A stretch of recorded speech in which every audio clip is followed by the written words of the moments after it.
श्रीराम समर्थ. संत हे आपला संबंध भगवंताशी जोडतात. आपले हृदय विषयाने इतके भरले आहे की तिथे भगवंताच्या प्रेमाला जागाच राहिली नाही. बरे, भगवंताचे प्रेम मुद्दाम तिथे घातले तर ते आत न राहता बाहेर पडते आणि वाऱ्यावर उडून जाते.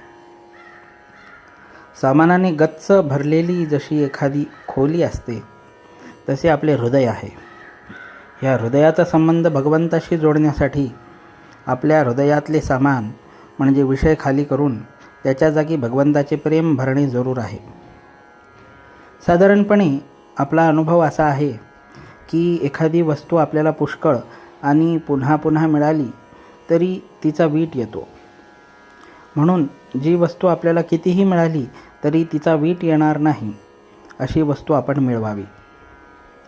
अशी अवीट असणारी वस्तू एकच आहे, ती म्हणजे भगवंत होय. राजाने आपल्या नावाचा शिक्का केला आणि जो अतिप्रामाणिक होता त्याच्याजवळ दिला. त्याप्रमाणे भगवंताने आपले नाम संतांना दिले. त्यामुळे संत जे करतील त्याला मान्यता देणे भगवंताला जरूरच आहे. आपण आणि संत यांच्यामध्ये मनुष्य या दृष्टीने फरक नाही, पण फरक आहे तो हा की संत हा जसे बोलतो तसे वागतो, तर आपण बोलतो चांगले आणि वागतो मात्र त्याच्या उलट. आपल्या स्वार्थाच्या आड कोणी आले की आपण वाईट बोलतो.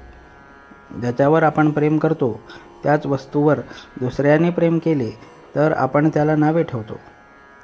आपण नुसती नीतीची तत्त्वे जेव्हा सांगतो तेव्हा अगदी चांगले बोलतो, पण वागताना मात्र उलट वागतो.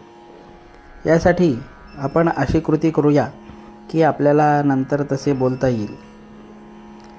गाडीत बसायला मिळावे म्हणून कोणी गाडीत बसत नाही, तर आपल्या स्टेशनला जाण्यासाठीच मनुष्य गाडीचा आधार घेतो. तसा मोठमोठ्या संतांनी प्रपंच केला खरा, परंतु तो सुखासाठी केला नाही. आपल्या वृत्तीपासून न ढळता इतरांना तारण्याचे काम संतांनी केले. बुडणाऱ्या माणसाला जसा दोरीचा आधार द्यावा त्याप्रमाणे संतांनी आपल्याला परमात्म्याचा आधार दिला.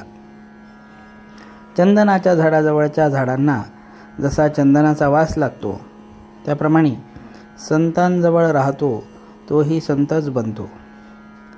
काही कष्ट न करता परमार्थ साधणे हेच सत्संगतीचे महत्त्व आहे. आपण प्रपंचात इतके खोल जातो की संतांची हाकच ऐकू येत नाही. ती ऐकू येईल इतक्या तरी अंतरावर असावे. जानकी जीवन स्मरण. जय जय राम.